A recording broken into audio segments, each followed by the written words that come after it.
welcome to the official Lakes International Comic Art Festival podcast. My name's Ian. And my name's Nikki, bringing you the best in comics and graphic novels and updates from the festival.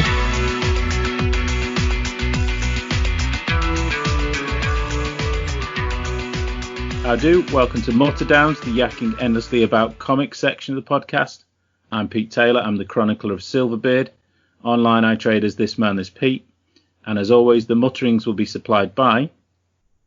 Mike Williams, fanboy and pundit. You can find me on Twitter at CthulhuPunk, where I talk mostly about comics and role-playing games and other geeky goodness. So... we normally start with a little isolation chat, don't we? But I have to say, I've not really done much. It's the same as the rest of the country, really. I haven't got anything to report isolation-wise, I don't think. No, it's just... full leg. Work's overtaken everything at the moment as well for me, so it's just been very, very strange. Funnily enough, the one thing I'm looking forward to is when this episode goes out, not our bit, actually, yes. But it's going to be a Warhammer episode. The quality stuff at the beginning is going to be Warhammer themed, and that's down to the main guest, Dan Abnett, which I'm really looking forward to. Were you a Warhammer kid as well, or not? I wasn't a Warhammer kid. I was big into role-playing games. Me and my mates loved a trip to Games Workshop in Manchester at the weekend. It was a staple alongside a visit to Odyssey 7, our favourite Manchester comic shop. And so I was aware of it. You know, I would see the Citadel miniatures and it would be mentioned in, White Dwarf. I suppose must have been early days for it then, but I didn't ever play it. Right. No, again, I was role playing from an early age, and again it was Citadel miniatures. Obviously, funnily enough, we had a little hobby shop in town that got me into that. So I've been painting miniatures since I was 9, but a little after that came out Warhammer. So it was Games Workshop, so they kicked out the original first edition, which I did actually buy when I was 10. Which is an awfully long time ago. And I kind of enjoyed it, but it was the kind of the next year second edition came out, which was in a bit more of a friendly format for kid, an advanced kid, shall we say, but still. Right. The first one was very old war gaming style the way it was written, but it was a lot friendlier the second edition. And again, pocket money wise, you didn't use the figures; you ended up using cardboard counters, to be honest. But yeah, it was as big a part of my hobby as comics and role playing games. Really was Warhammer. Pretty much till I went to uni. I think we were trying to think what edition we were on then.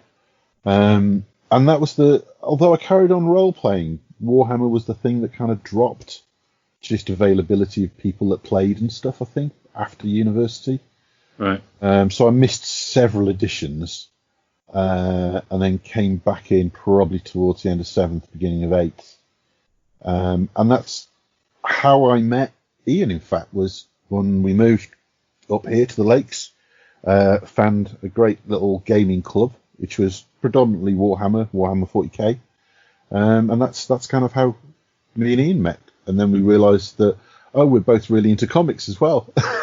And then, this happened several years ago, as soon as the festival came into town. So that was really cool. Again, weird thing, as soon as I met Ian, I met Nikki as well, and then they both left for a few years and then came back. But we kept in touch.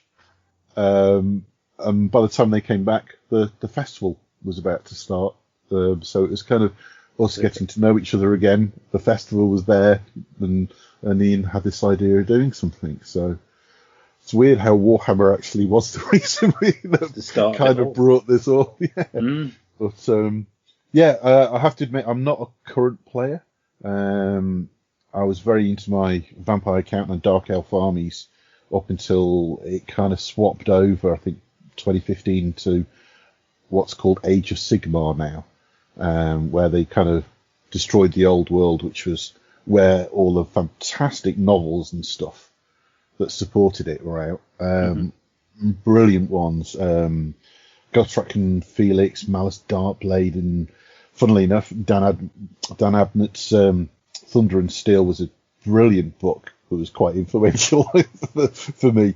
But and it's just been a case of I've got too many other games to play, to be honest. So the last couple of years that's kind of gone to the way, but I think I'm going to get at some point back into either Warhammer or 40k. It's just another game that kind of underpins everything. Did you see the Henry Cavill tweet that got everyone talking? Technically, I was in a Henry Cavill state. Even when I wasn't playing for like 10 odd 20 years, or 10ish years, was it? You still kept up with it. Yeah. You still read the books. They were bestsellers. And then again, you just didn't do the actual figure painting and the gaming. Well, Henry Cavill came out and said he's doing it for years and years and years and years, following it, but finally took the plunge when lockdown came. Brilliant. And there was pictures of him painting some, because the miniatures now are fantastic. They're just worlds beyond where they started from, lumps of lead. They are the most intricate ABS plastic kits now, but that set the world of Warhammer alight. That Superman played Warhammer. I do follow a blog regularly that features Warhammer miniatures, and I still enjoy looking at the designs. They are amazing. Okay, so shuffle of papers. Feedback corner. Feedback corner. I do have an apology to make to fellow Scroll-Lord Martin Simpson, who gave us a Blodwyn shout-out, and I missed listing it in the Blodwyn's last episode. So, Martin, please forgive me. Long-time listener. It was a technical issue. I'm sure I said it, and it just dropped. We've only really got one other bit of feedback, haven't we, this time, from our editor with the growing bill, Tom Stewart.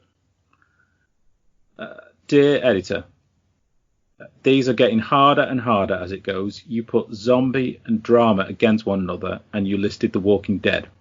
I mean, its alternate name could have been Apocalypse Street. There is no more drama in that than Monday night's episode of Hollyoaks. Oh, sorry. There is more drama in that than Monday night's episode of Hollyoaks. Also, in the spirit of being your editor, self-proclaimed or otherwise, you failed to mention that Marvel Zombies was Kirkman's baby whilst on The Walking Dead. Considering his longevity with zombies, you could also call him a modern-day Romero, but not even I would go that far. There's also the tremendous Afterlife with Archie, personal favourite, with Francesco Francavilla art, the recent deceased run, long-running Flash animation series turned comic Zombie with an X, and various film and gaming adaptations, Army of Darkness / Evil Dead, although I understand you would have been there all day, Mike, if you listed them. Actually, you did rather well. For a fellow zombie genre lover, I was struggling to think of many myself. Pete, Love and Rockets, Slang Pictorial, and Contract with God. You can't hear it, but I'm applauding right now. Drama has to be one of the hardest to conjure up content for. You could have gone with the classic comics, where the classics of literature were turned into comics, but as Billy Connolly once said about them, I think they were boring as fuck. Also, don't know if Strangers in Paradise would have counted here, and possibly The Sculptor by Scott McCloud.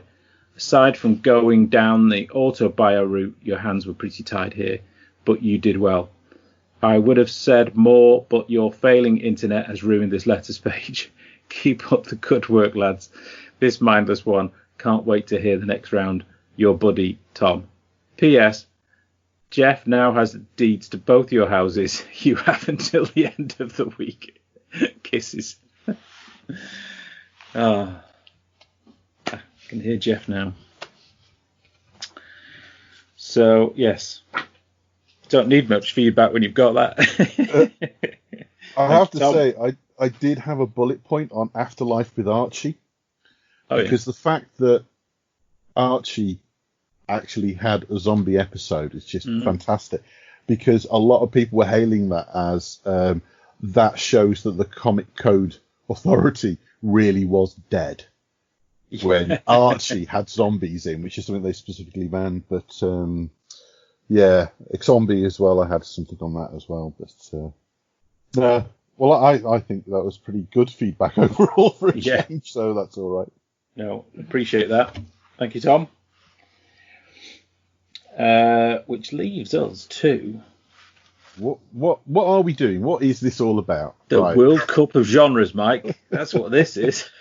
Okay, so two people that know nothing about football try to actually use football as a really weak reference point to fight it out between different comic genres, which we decided we cut down the list, didn't we, to get what we thought was the key genres. And this is the final match in Group D, which will be comedy versus superhero.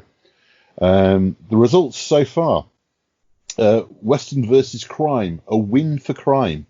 Romance versus sport, romance wins. Post-apocalypse versus TV film adaptation, post-apocalypse for the win. Horror versus reality stroke documentary, a win for horror. War versus sci-fi, which was a biggie, sci-fi won. Fantasy versus adult, fantasy won. And now we've got comedy versus superhero. The last round, you say? Superhero, yeah. I can hear Ian breathing a sigh of relief. that his podcast hosting won't get eaten up anymore by the constant yakking. Yes. Okay. So comedy versus superheroes. Now, I think you won the toss, and you're going first. I am indeed.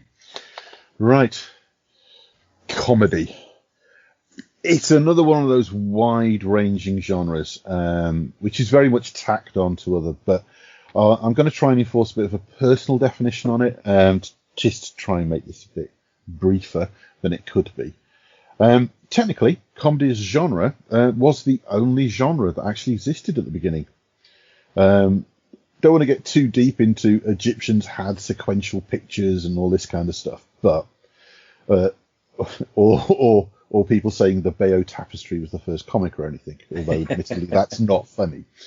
The earliest true example of a comic book is widely regarded to be the Glasgow Looking Glass, which was 1826 magazine devoted to social and political satire.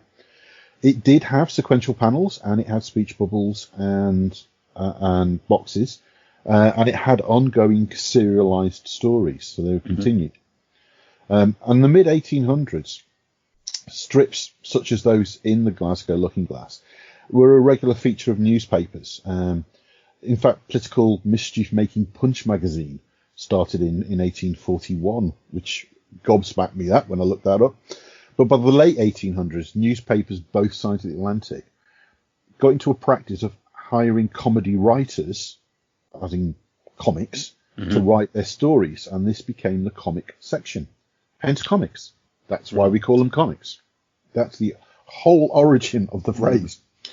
And it's this humour and comedy that kind of started to define modern comics, really, what we refer to as comics. And Britain led the way. The first regular published specific comic book, as we'd recognise, was 1884's Ali Stoper's Half Holiday. I had to look this up. It is absolutely 100% British working class humour at the time. There was no explanation. I had to go far and wide to figure out what the hell a half holiday was. Right. But it's to do with it's again a working class thing. Saturdays were working days at that point. Right. And they did the half holiday for Saturday afternoons, and that was to accommodate football matches. No. Which a lot of the time were work teams, weren't they? Absolutely. And that's, I mean, I've found panels of this, by the way. It's quite cringeworthy stuff, but it's so British, really British. It's just like dripping in Britishness. And it's one of those where, you know, it started 1884, it kind of paused for wars. Even made a resurgence back in, that's it, there was a long gap between 49 and then 76, it started up again for a year. Which I just think is amazing longevity for something I'd never heard of, ever. But you had titles like Illustrated Chips and Comic Cuts as well that followed Ali Stoper's Half Holiday. There is a lot going on in Britain at this time, funny comic book-wise. Much of it it's too much of a rabbit hole, really. So I'm going to skip mercifully forwards to 1929, and we have Hergé's Tintin, which was full of funny characters, slapstick moments, and it did have political satire, but it's kind of meaningless to us as modern readers, unless you've got a history degree. It really is just lost, you know, as you're reading it. But it's Dundee's DC Thompson Publishing House, which launched the iconic Dandy in 1937 and the Beano in 38, that created probably what everyone would regard as the first iconic cartoon comedy characters. You got Dennis the Menace, Desperate Dan, Bash Street Kids, Corky the Cat. This is all something that Tom, our editor, would know more about, as this is his hometown here. But across the pond, weirdly enough, this is where you get the origins of things like the Addams Family. And it was very, very distinctly different from the British stuff. And there's what I found was a completely unique American tradition of comics in comics. And by that I mean comedians that were popular at the time appearing in comics. Abbott and Costello had their own title even. Yeah. But they had this really weird practice of comedians used to, because they weren't bothered about comic books, they'd sell their likeness, and then they'd find that they'd be used not necessarily how they'd like their likeness to be used, which I thought was really quite amusing.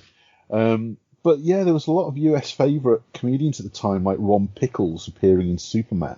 And I believe there's some weird urban legends about, not urban legends as such, actually, unproven truths that certain characters, they carried on with the Don Rickles character, but changed the name and everything, because I think they got into a bit of a spat about he wasn't being paid for enough and all this kind of stuff. So they kind of, well, he wasn't, but I think Kirby put it in as a kind of tip of the hat to Don Rickles, but Don Rickles found out about it, and yeah, as far as he was concerned, he was being used to sell something without his permission. Right. So he had his photo on the front cover, I think, of the issue. Oh, I hadn't come across that. Because didn't they just change the name slightly? It was like instead of Don Rickles, it was Ron Pickles or something like that. Something like that. But I mean, Bob Hope was in there as well. Jerry Lewis. And it's kind of one of these odd things that only really happens on the other side of the pond. Like David Letterman has appeared in one, maybe two Marvels I can think of. Yeah, and they always use the Late Show as a reference, don't they? Marvel. Yeah. It's obviously the writers are into it, so I think it's to keep things current. But whatever's hip at the time. Real characters, yeah. Yeah. There was also a team up. I think Spider-Man teamed up with the Not Ready for Prime Time players, but I never knew who they were because we didn't get that American. I was going to say it's too American. You have to. I only ever saw the cover. Oh, apologies about that. That's a strange phone call to have at this time of night. Yeah, I only ever saw the cover, so I didn't have a clue who they were. I think you'd see it on the bullpen bulletins page or something like that, and it was like, yeah, I have no clue who they are. But I think, I don't know if they were Saturday Night Live or something. Well, yeah, I was about to mention Saturday Night Live, but around about this time is the start of Archie Comics, which unleashed the everyday teen Archie Andrews and the Girls Next Door Betty Cooper and Veronica Lodge and Joker Jughead Jones. This really is an American Institute, isn't it? It was a little bit lost on me.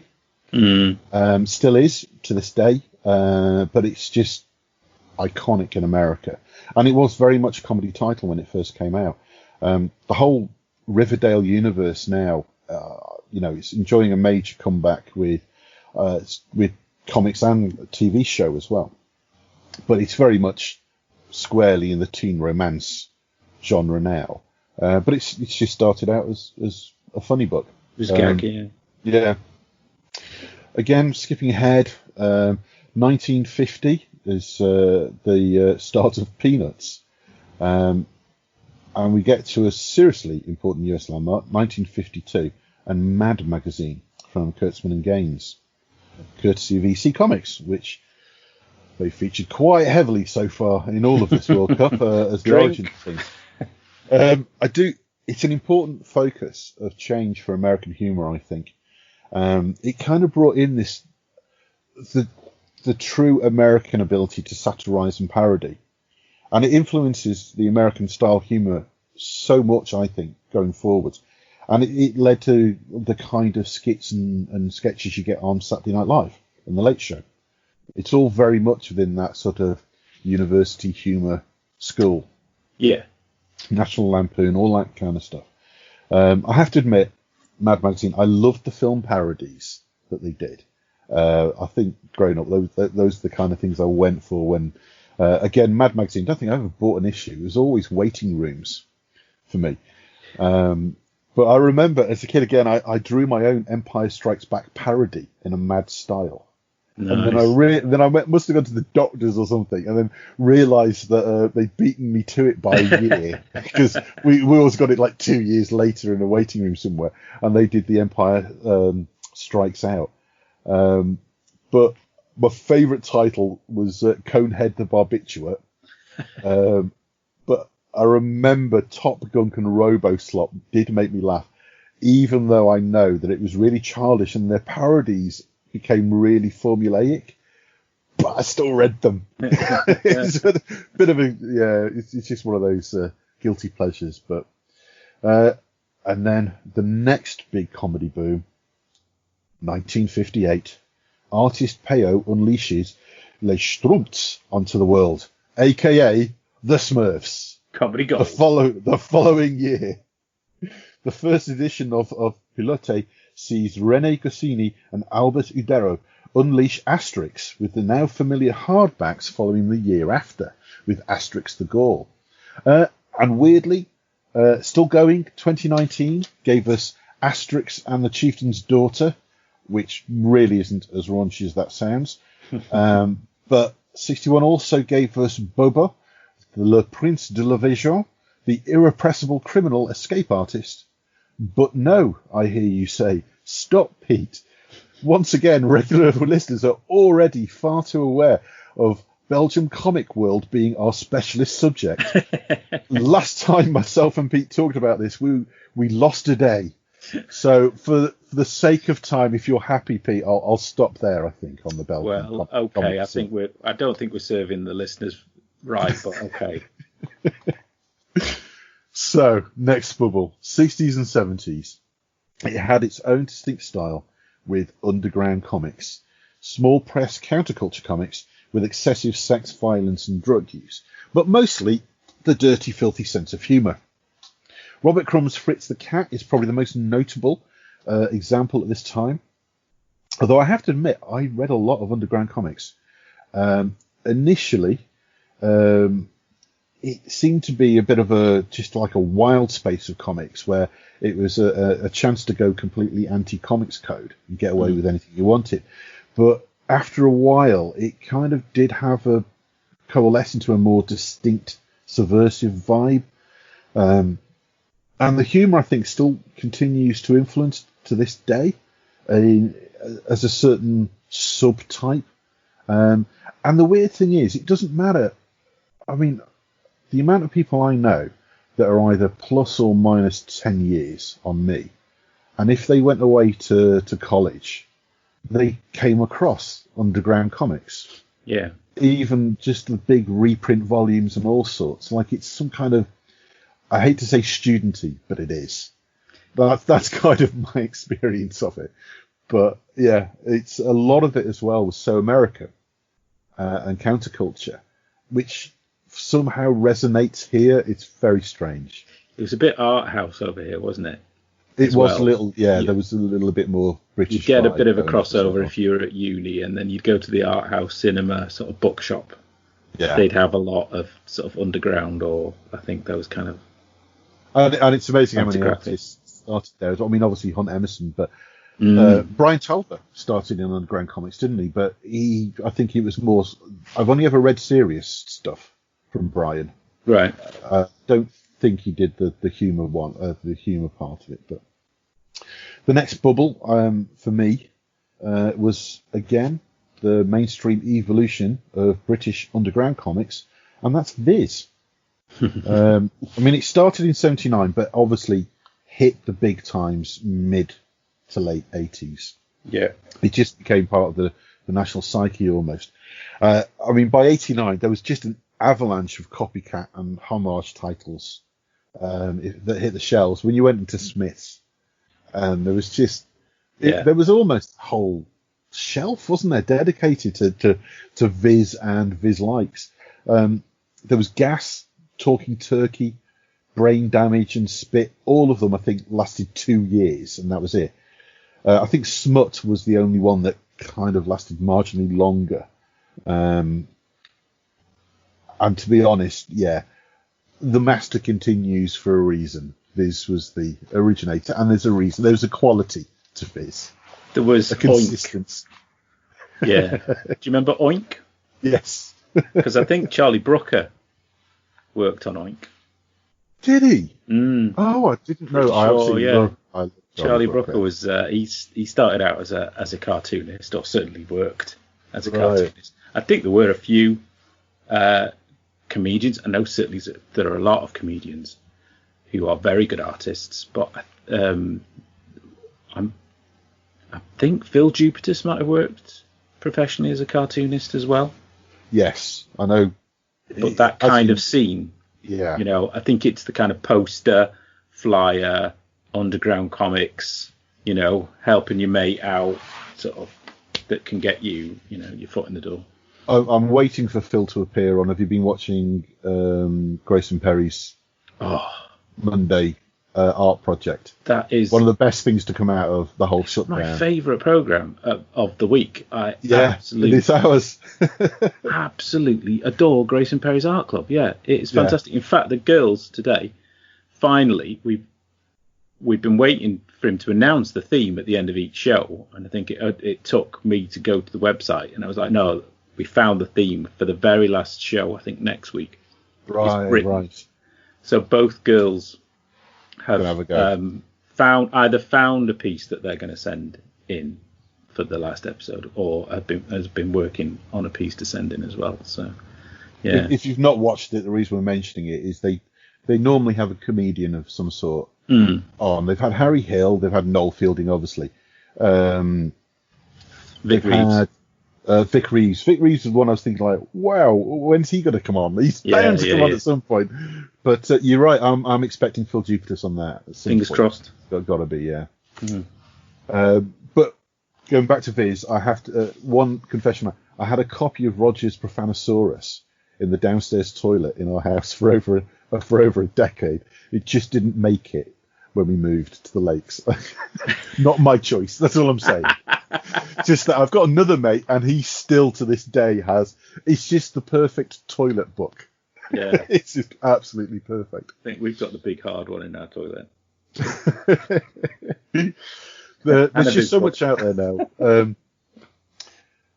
I'm going to guide my later recommendations for the penalty shootout based on titles where comedy is the overall genre or the defining factor in my eyes. So, I mean, the obvious ones I think people will think I'll go for would be Tank Girl, of course, Deadpool, Rat Queens, and the like. But I'm going to go for some very specific examples I don't think I've ever spoken about ever before. Ooh.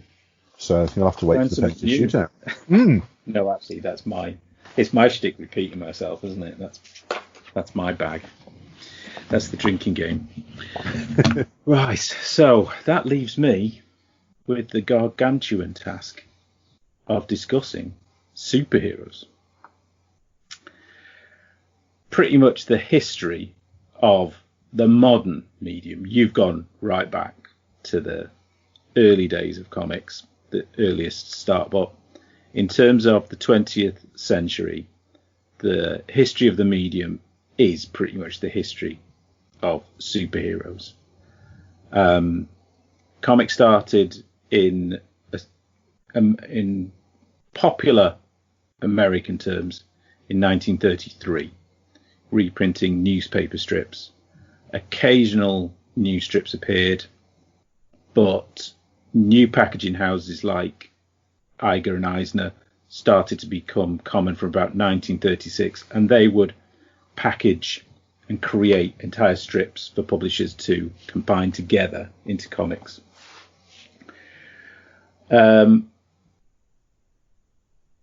The ages of comics are split according to time era. To aid the discussion, I'll be using those.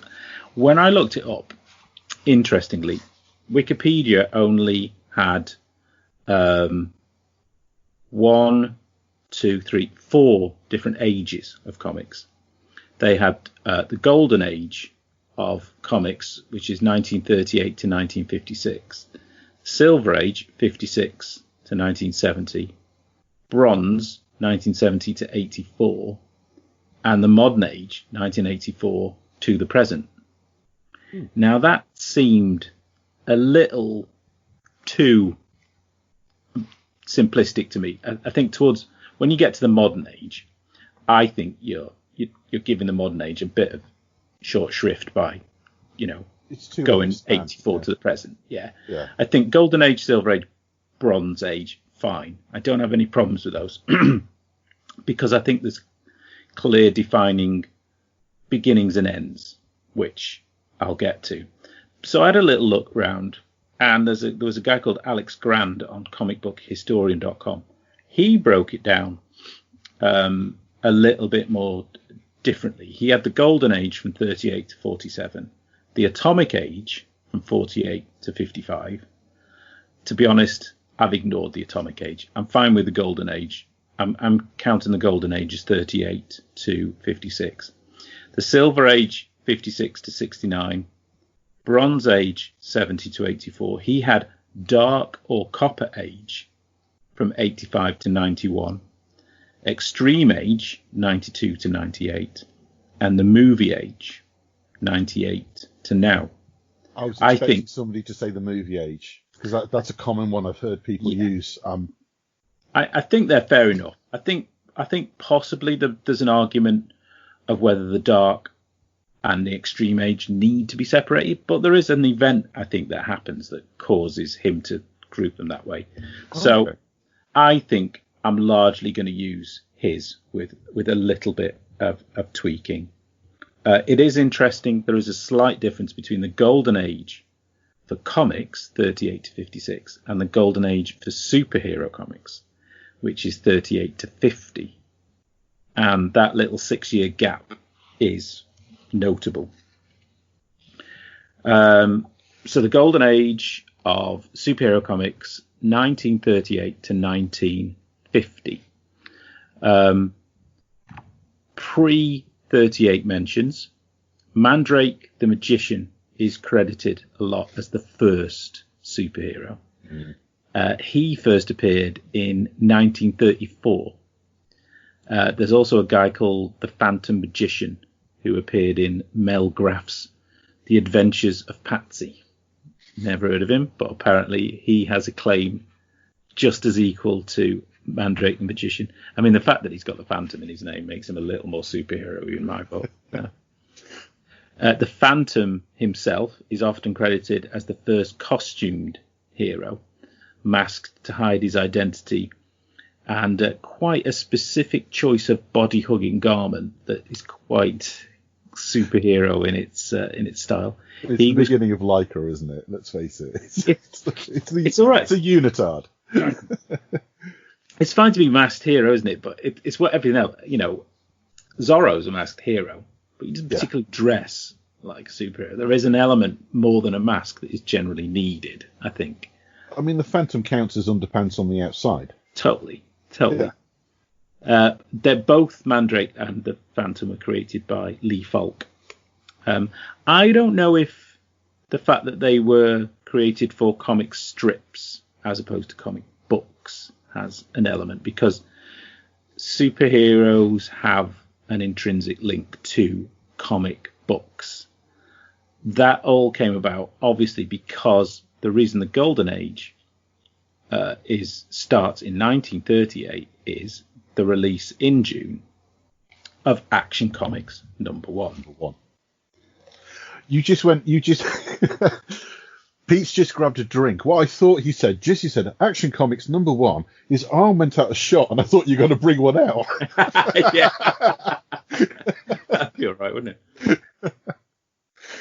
No, the waitress service is terrible tonight, so I'm having to drink some water. Anyway, so yeah, Action Comics #1. There's a man in a red and blue costume lifting a car over his head on the cover. I think kids, obviously in 1938, being used to comic books of the time, largely, probably humour-driven. I did look into finding out what kind of pre-Superman comics were like, and we do know that there were other characters and detectives. I mean, the pulps had thrived. All genres were being represented. Lots of adventure strips, lots of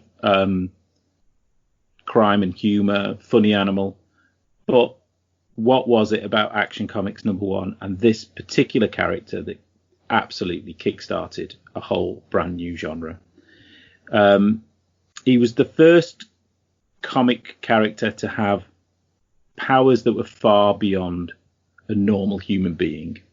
So the Phantom didn't have any powers. Mandrake the Magician had magic powers. Previous characters, like, even though they weren't in comic books at this point, but like Doc Savage and the Shadow, had either supernatural or intrinsically trained powers. But Superman took it that bit further, and that's really where the word super comes in. Flash Gordon and the Shadow are neat, but they weren't able to lift a car over their head and survive being shot, which I think is one of the theories of why he was invented as well, because I think it was Jerry Siegel's father had got killed in a hold-up. I think he ran a jewelry store, something like that. So there's a theory that Superman was a bit of wish fulfillment in terms of having somebody to be able to stand up for them. Not long after that, Detective Comics 27 hits the stands. That's May 1939. So that's the first appearance of Batman. So while Superman is upright and clean, daytime, skyscrapers, Batman was grim and gritty. In an early, if not first episode, the villain falls into a vat of acid and is killed. And without showing any remorse, Batman observes a fitting end for his kind. He was credited at the time as being created by Bob Kane, but now, since we know that Bill Finger's been added to the credit in DC Comics, it's now created by Bob Kane with Bill Finger. And Jerry Robinson, of course, as well, was integral to creating characters such as Joker and Robin. Batman, you could argue, has had a bigger impact than Superman in pop culture. He doesn't have any superpowers. He has an intellect, a costume, neat gadgets. What is it that makes Batman so popular? It's interesting. I've always preferred Batman. And if I was pushed, I'd probably claim it was down to his style. He just looks cooler. Superman's get-up is pretty limited in appeal. It's a leotard with underpants over the top and a cloak. I would say your view would probably be shared by the majority of British readers. In America, I'm not so sure. It's kind of beyond. Superman has been wrapped up into patriotism, almost. Yeah, I mean, you've got an element of that, but Batman sells better. Yeah, but and longevity as well. It's like the Superman radio series and many TV series and all that kind of. I just feel it's more part of the American psyche than it could ever be part of the British. I think there are periods of change as well. I think modern day Batman rules. Back in the day, of course, the fact that Action Comics came out and sent people scurrying to create their own version of him is a testament to, yes, how popular he was. And there is no denying that. Because in May of 1939, so we're talking about June 38, first appearance of Superman. So May 39, you've had a whole ton of other superheroes being released in this interim. I'm mentioning the big names that have survived. There's a whole ton of characters that got released. But one of particular merit to talk about is Wonder Comics number 1 that came out in May of 38. The title's star was a hero called Wonder Man. No relation to the later Marvel character. His powers were virtually identical to Superman. The cover shows him punching a plane in a similar kind of iconic pose. And he was published by Victor Fox, who, interestingly, was an accountant at DC when Action Comics was released. And the story goes that he saw the sales figures for Action Comics number 1 and quit the company straight away to become a comics publisher. I mean, it was that fantastic an event for the industry. I mean, it really did sell so many copies that it took over comic books. Yeah. Or the genre did. DC filed copyright infringement with the publisher, Victor Fox. The case went to court and the judge decided in DC's favour. That's the short version of it. But it was actually one of the most sort of dramatic events of the golden age of comics. There were many of the biggest names involved. Max Gaines and Jerry Siegel, Harry Donfield, the owners of DC, and Jerry Iger and Will Eisner. It was their packaging company that had prepared Wonder Man. And Victor Fox owed them a significant amount of money for producing the work. With the court case, Victor Fox asked Will Eisner, in this case, as the creative of the team, to testify in court that Wonder Man was completely his own idea, and he came up with Wonder Man without any contact with Fox, essentially, and that it wasn't as Eisner knew, had totally been given to him by Fox and said, basically, rip off Superman. This is what I want. I think Fox had actually briefed him to do that, and they came away. Now, even though DC won, there is a fictional rendition of this that Eisner put in the Dreamer, which we mentioned on previous terms. And in that, the tale that Eisner told over the years was that he testified that it was Fox's idea, and that the price him and his partner paid was that they weren't paid the money, and that they were put in hard times because of that. But, it did turn out that the court transcripts were found, and that actually wasn't the case. I go into a bit more detail in episode 4, the podcast, way back in episode 4. And there are show notes on comicartpodcast.wordpress.com that comics historian Ken Quattro uncovered. But the story he told many years later apparently wasn't true, and he did testify that it was all his idea to support the publisher, who lost anyway. But right. It's a very, very interesting time. I mean, this, obviously there's white heat in publishers' veins to just get. It's a proper gold rush, isn't it? Isn't it? Yeah. Totally. In the summer of '39, Superman continues to show his success. He's the very first hero to get his own book devoted to himself. Most books at this time are anthologies or have more than one hero in them. So we're talking a year later, and he's still top of the heap. In April '39, Motion Picture Funnies Weekly was published. This introduced Marvel Comics' first and longest running superhero, Prince Namor, the Submariner. Namor would appear in an 8-page black and white story in the back of this book. I think it was supposed to be given out for free at movie theatres, but it didn't get the release it was expected to. So the same story would be expanded and reappear in Marvel Comics #1 in October 1939.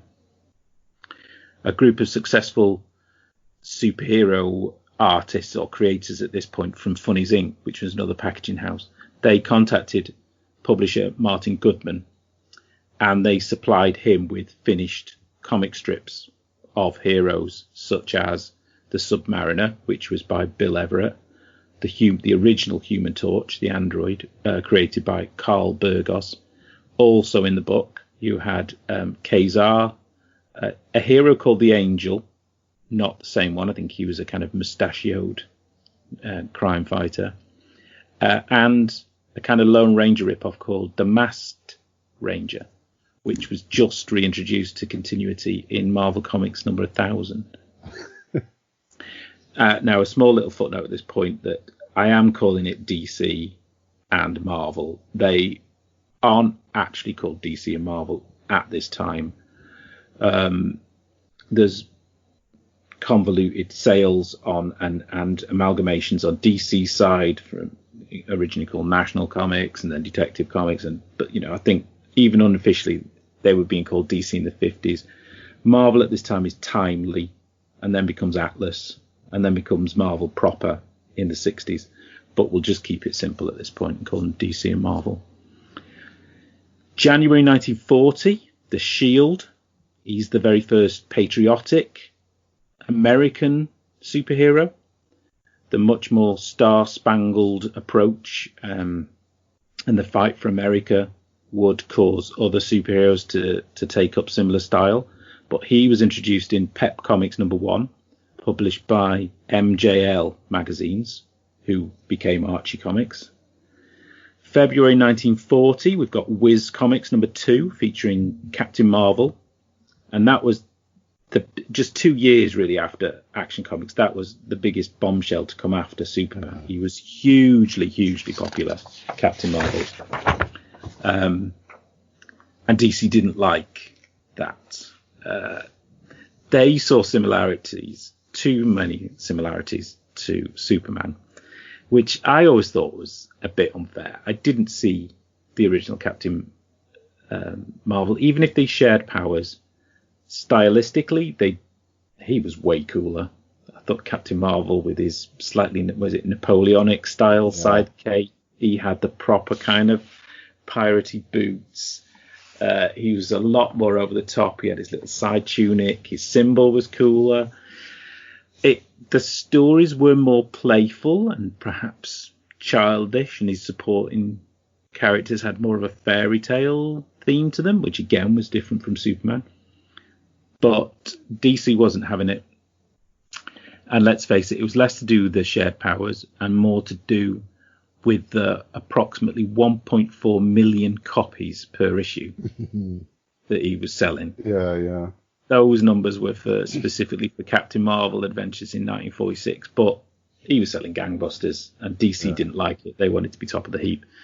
So the legal troubles with Captain Marvel, they started in 41, but they rumbled on for quite a few years, and I think in 48 they ruled in Fawcett's favour. DC were actually told that they failed to copyright certain stories appropriately at different periods, and then DC came back and appealed. Eventually, comes to an end in 1953, and the case was settled out of court with Fawcett agreeing to quit using the Captain Marvel character and pay DC the sum of $400,000, which in 1953 that's a lot. That's a chunk of change, isn't it? Yeah, that is change. And typically for superhero stories, even superhero stories of the comic industry, it could only happen in comics. DC then went on to license Captain Marvel back from Fawcett and re-released the character in New Adventures as Shazam in 1973. They couldn't use the name Captain Marvel by then because Marvel had created a character. Marvel, yeah. They'd stopped using it. You've got the whole Captain Marvel Shazam. But, I mean, that fits perfectly into the history of comics and comic stories and the convoluted way that characters work. I mean, and that's real life. First sidekick, Robin the Boy Wonder, first appeared in Detective Comics 38. That's April 1940. The first superhero team formed, the Justice Society of America, All-Star Comics number 3. So you've got original members Flash, Green Lantern, Spectre, Hawkman, Dr. Fate, Hourman, Sandman, Atom, and Johnny Thunder. It takes until the 8th issue for Wonder Woman to appear. Not the most, I suppose, auspicious introduction either. She's initially billed as the Justice Society's secretary. Quite a few stories she offers to stay at home. Yeah, I heard somebody did a fantastic podcast I listened to once about the history of Wonder Woman and feminism. I mean, she was created by William Moulton Marston, who was a character in himself. He invented the lie detector, and the uncredited artist was a H.G. Peter, and he did go on to sort of claim her back and basically say nobody else can write her, and created stories in sensation comics that were more fitting. Captain America made his first appearance in March 1941. Unusually, he was published straight off the bat in his own title, and he wasn't tried out in another comic first to test sales. The cover shows him punching Hitler, and that earned massive sales for him and death threats to Joe Simon and Jack Kirby. Mm-hmm. See episode 23. Yeah. Part 4 of my 9-part profile of Jack Kirby that covers that period, but there's more information there's a lot of Jack Kirby superhero information in my podcast series on Jack Kirby. Right, so now that's 3 years past the publication of Action Comics number 1, and that's the landscape. That's the setup. That's how many firsts. That's how many superheroes are on the scene. That's just the tip of the iceberg, really. Lots of other publishers. I'm not going in. These are broad strokes of superheroes comics, obviously with a subject as vast as this. But I've mentioned Wonder Man from Fox Comics, Quality Comics, which again Eisner was involved in. You had the Ray and Plastic Man. You had Archie Comics, Black Hood, the Jaguar, I think the Fly. Lev Gleason had the death-defying Daredevil. Charlton had a character called Yellow Jacket. Lots of these names always come back because they might have appeared in the Golden Age, but if they weren't properly copyrighted, or sometimes they were just used and they waited to find out if anyone was going to complain. And I'm sure the bigger you got, the more money you had. I mean, yeah, it was a very litigious time. Yeah. And Stan Lee realised, these things later on, if you did pluck a name out, it was fine. If someone you'd tackle it on the day, you wouldn't worry about it because you had X amount of books to come out. You probably didn't even know sometimes, I suppose, as well. So that brings us to 1950 and the difference between the golden age of superheroes and the golden age of comics, because in 1950, nobody wanted to buy superheroes. By then, Captain America's title had been changed to, I think, Captain America's Weird Tales or something like that. Yeah. Captain America was very tiny at the top. He didn't even appear in the final issue. Martin Goodman tried a few new titles like Marvel Boy. But in 51, The Seduction of the Innocent and the Senate Subcommittee didn't help, and superheroes were on the ropes. Nobody wanted to read them. By 1954, the only three superheroes that still had their own titles were Superman, Batman, and Wonder Woman.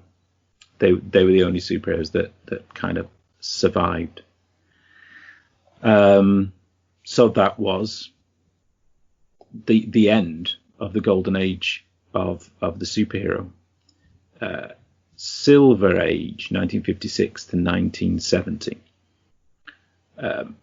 Generally, I think this was a period of reinvention and refreshing the concept of the superhero. So in 1956, DC Comics successfully revived superheroes, ushering in what became known as the Silver Age. And rather than bringing back the Golden Age originals, they tried to modernize them. So The Flash was the first that had this approach. In Showcase number 4, October 56, the new Flash was a police scientist. He gained super speed when bathed in chemicals that were struck by lightning. And the writer was obviously as much intrigued in getting flash facts and science across to the reader as they were excitement and adventure. So the actual elements of science were really strong. And, it was written by Robert Kanaya and John Fox, and the cartoonist Carmine Infantino drew it. The concepts that were later brought into The Flash are some of the fundamental concepts of superhero comics. He took the name The Flash because he used to read a comic called The Flash that starred Jay Garrick. And later on in the series, he meets Jay Garrick, who, it's established, is in another dimension.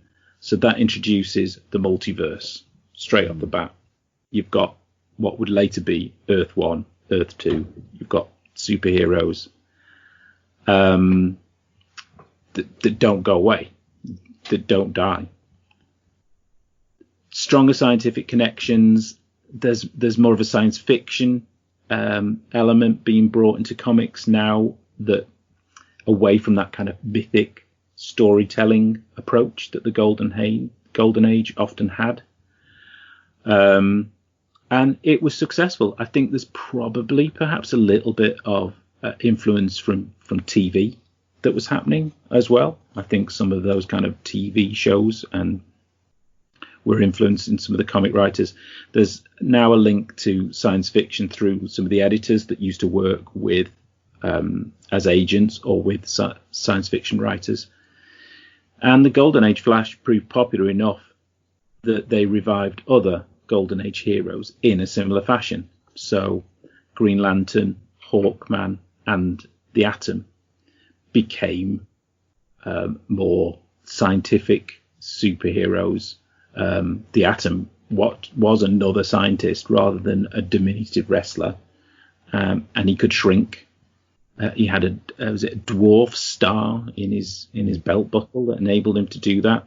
Previous ones were kind of heroes that, with a bit of daring do and a bit of muscle, the previous guy, he would just go out and tackle bad guys. This guy had superpowers. And of course, this new generation of heroes got together in a new superhero team, this time called the Justice League of America. And as the story goes, that team influenced one Stan Lee to try his own reinvention of the superhero genre himself. 1961, Marvel Age of Comics begins with the Fantastic Four.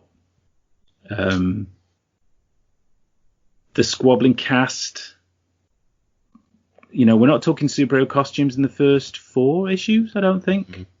But there's more of a B-movie kind of monster comic influenced. Marvel at this time is coming off the back of the biggest successes they have really are the monster comics.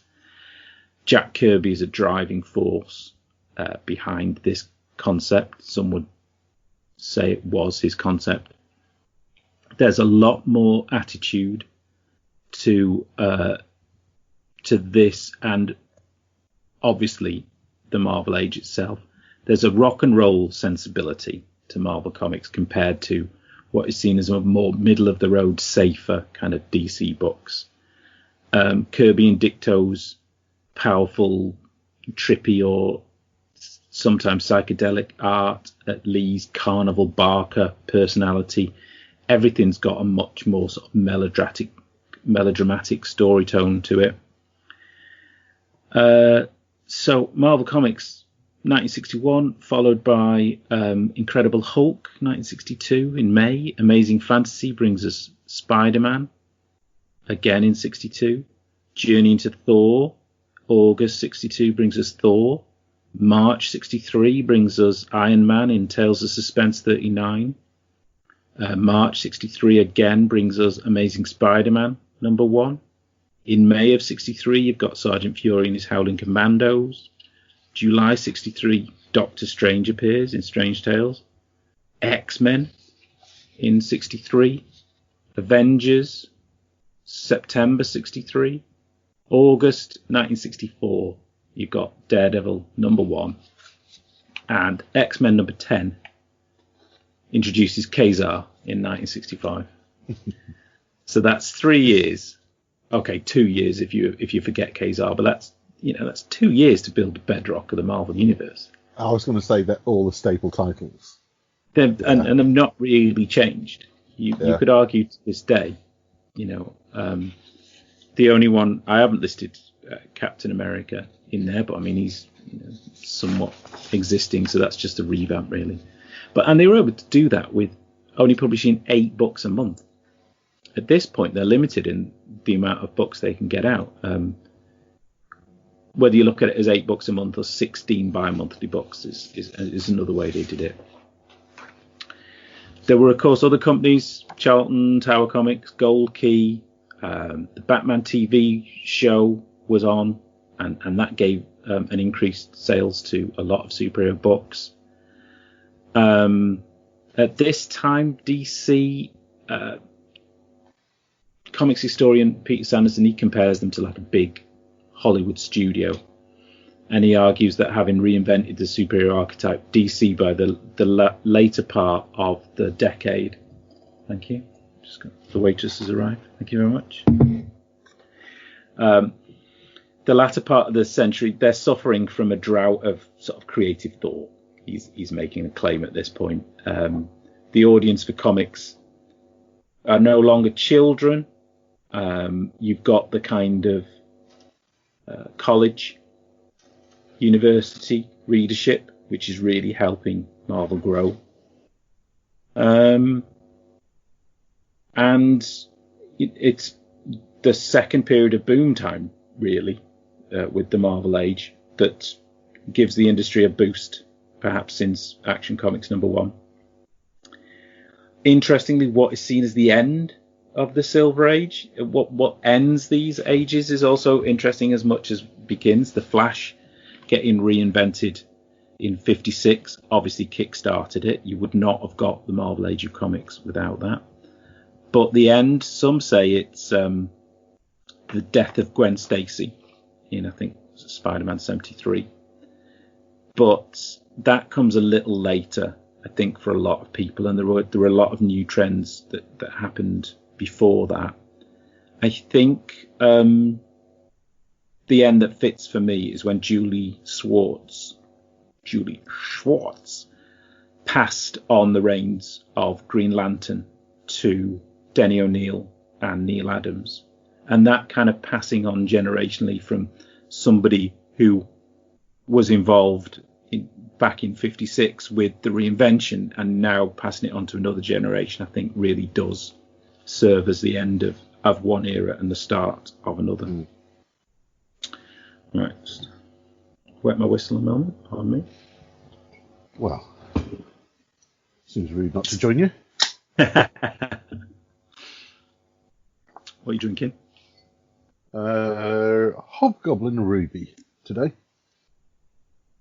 I've got a glass of Gower Gold. Oh. Now, okay, so the Bronze Age of Comics. Now, I'm using the years 1970 to 1984. This is a period of innovation, experimentation, and the birth of the anti-hero. So you got Speedy on heroin. Gwen Stacy's dead. You've got non-comic code drug stories from Marvel. Monster comics such as Ghost Rider, Tomb of Dracula, Swamp Thing, Man-Thing. Movie genre influences. Blaxploitation brings us Power Man, Master of Kung Fu. Plugs into the martial arts craze.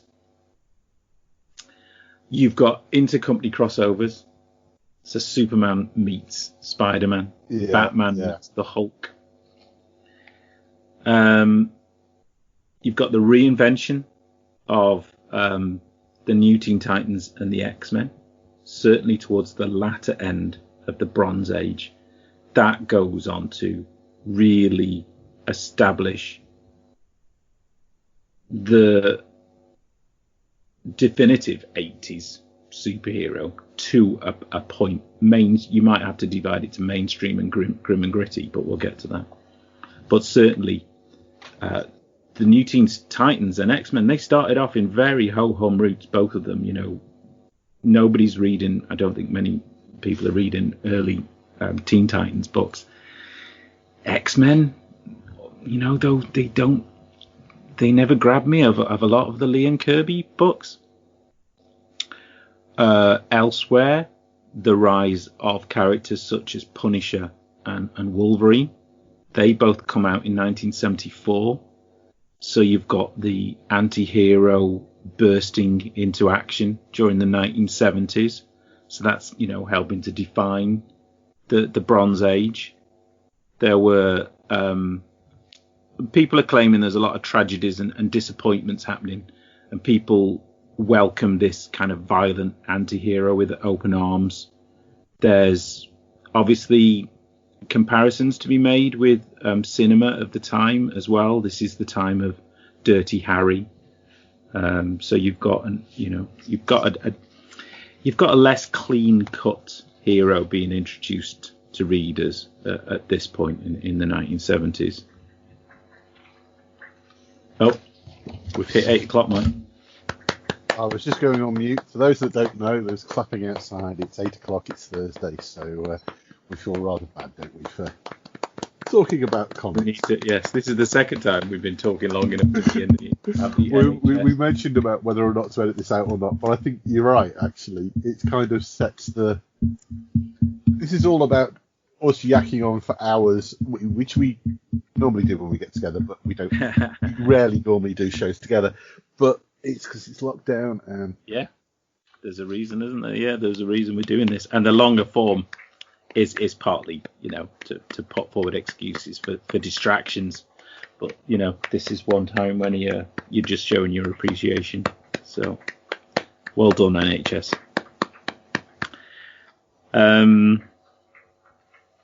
So yeah, Bronze Age, it's a big mishmash. They're trying different things. They are really, at this point, Marvel's expanded. They've got a different space on their shelves that they can put other titles into. 1984 ends with people like, and again, the next generation of creators like John Byrne. He's back on the Fantastic Four at the end of the early 80s, and he's taken it back he calls it Back to Basics. I think the very first story is called Back to Basics. He wants nothing more than to revisit the Lee and Kirby stories of the early 60s. Frank Miller, he's doing the same with Daredevil. Maybe he's bringing in even Golden Age influences with the Spirit, who was one of the reasons that the style of story he was was actually doing a sort of superhero crime book, and the Spirit was a huge influence on that. But that era ends with Secret Wars from Marvel and Superpowers from DC. They're both limited series from the titans of the genre, but they were developed as adverts for toys.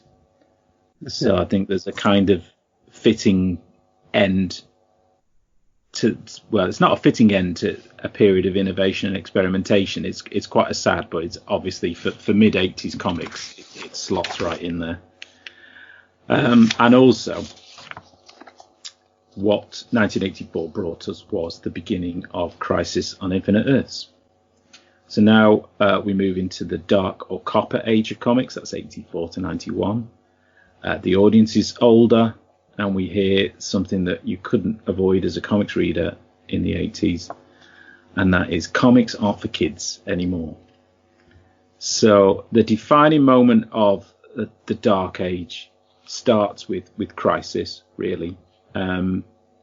Crisis was a monumental event, 12 issues from DC Comics, and everything really did change. It was one of those comic events that for the first time you didn't really know who was going to survive. People and characters died in the series that did stay dead for quite some time.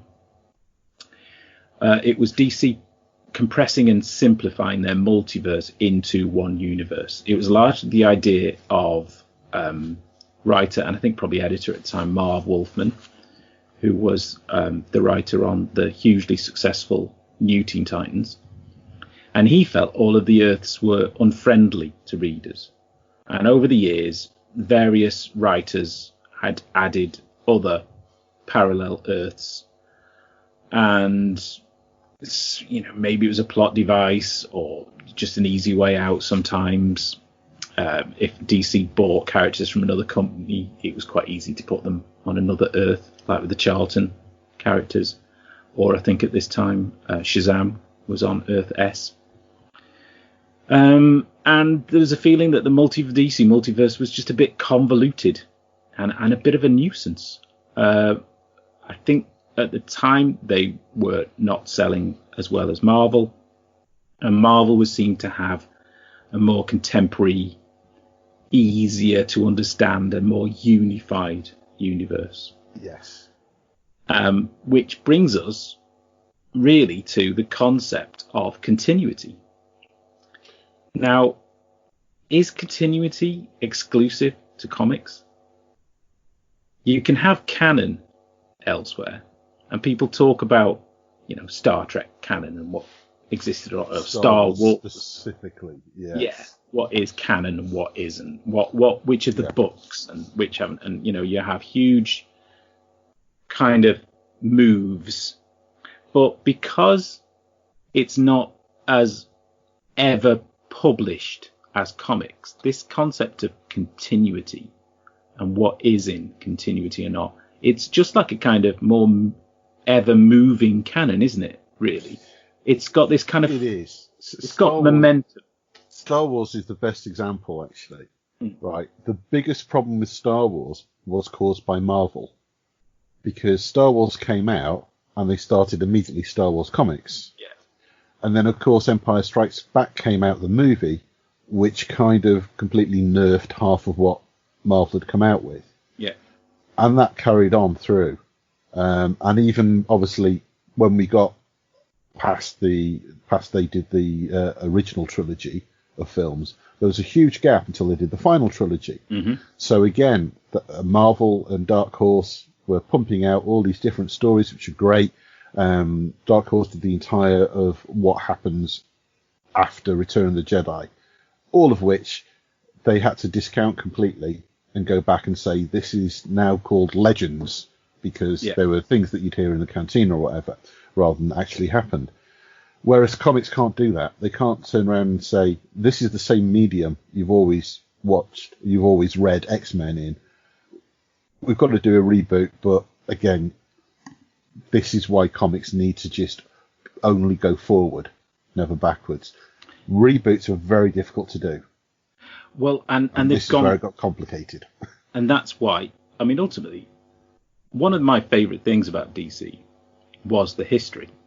I absolutely loved the fact that original Golden Age heroes, rather than them just being revamped and forgotten, still existed, and the fact that the characters could meet. I absolutely loved that. I like the fact that you had a window in Earth 2, which, you know, wrongly is named Earth 2, being the original characters, but you had, you know, Batman was allowed to retire in that world. Yeah. And marry Catwoman. And they have the Huntress as a daughter. Robin grows up and stays Robin. Doesn't become Batman, but just stays Robin. That's who he is. These alternate, you know, versions of characters. I loved the fact that you had these little windows. And I enjoyed Crisis and the reinvention that came after it. But was very glad for the multiverse to come back in, spoiler, in subsequent events.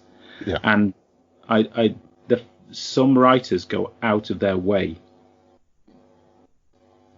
to keep everything that's happened in some form of continuity. Grant Morrison on Batman, I loved his standpoint that everything happened. All of those Batman stories happened, even the crazy ones. Zebra Batman, Batman of Zur-En-Arrh, they all happened. And he gives a reason, you know, it was Joker venom mixed with Scarecrow gas. You know, they're hallucinations. They are, you know, bad trips. Some of those stories, crazy as they are, he gives you an explanation for them. And I actually really like the imagination behind some of those. The times when he deliberately seeks out times in the past where they really jumped the shark. And then comes up with a creative reason around that. It's the one thing I appreciate. I'm not a massive DC reader, but I like the fact that Morrison does do that kind of stuff exceedingly well. There's a lot of others that do, but Morrison, I think it's like a trademark almost. Well, you know, similarly when New 52 came out, you know, I really wasn't drawn in by a reboot of being that definitive to the extent that it changed so much. So when Rebirth came back, I mean, you know, all of these things that they are, you know, they're an effort and they're a testing in the market, much like they would by putting a superhero in something else. Can we get new people in? You know, can we still get older readers to buy it? At the moment, DC have tried a number of these things, these ways, but always have an ability to keep some kind of whole. And I think it's happened recently with Rebirth and Doomsday Clock. Whereas, and interestingly, you know, DC were trying to kind of Marvelize themselves into one unified universe back with Crisis. But Marvel, they've developed now this kind of unspecified time slipping where they just...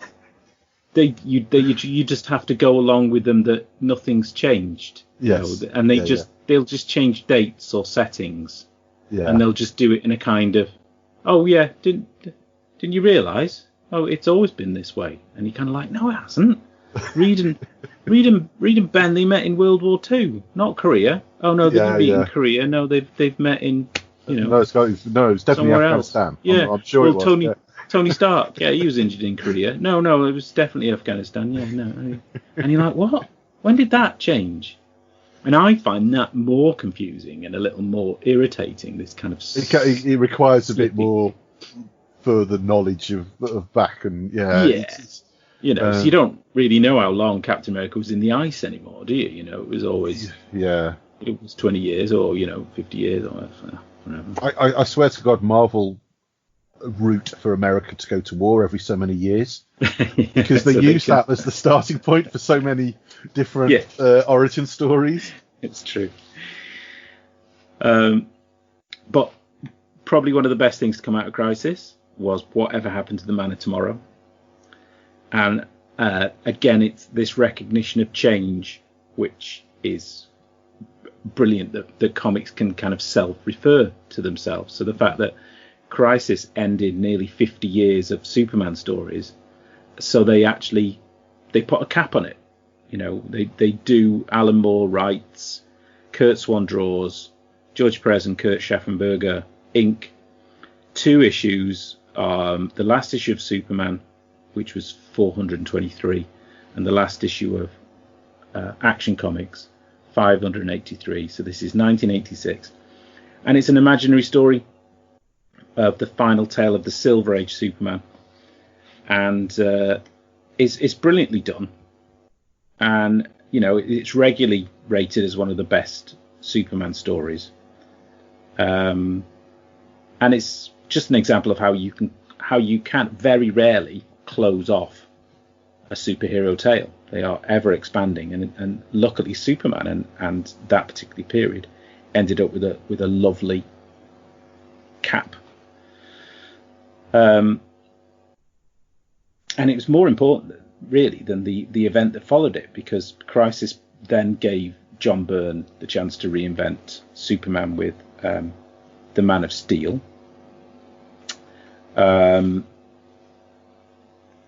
No, before that.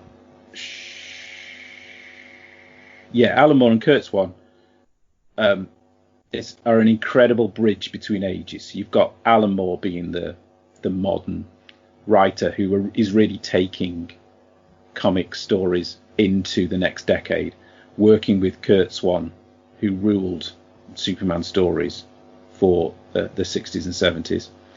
And it's the light in the dark age, the passing of the torch.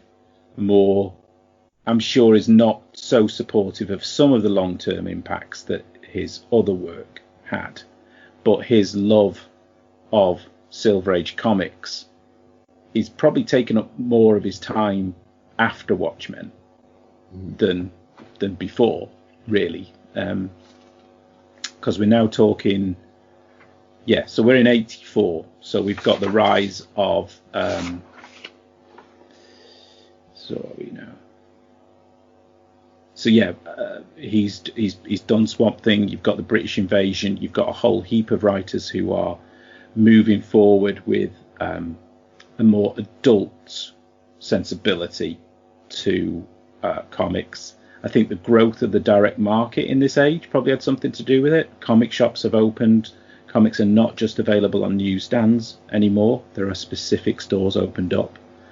Marvel is publishing comics that are only available in those direct market stores.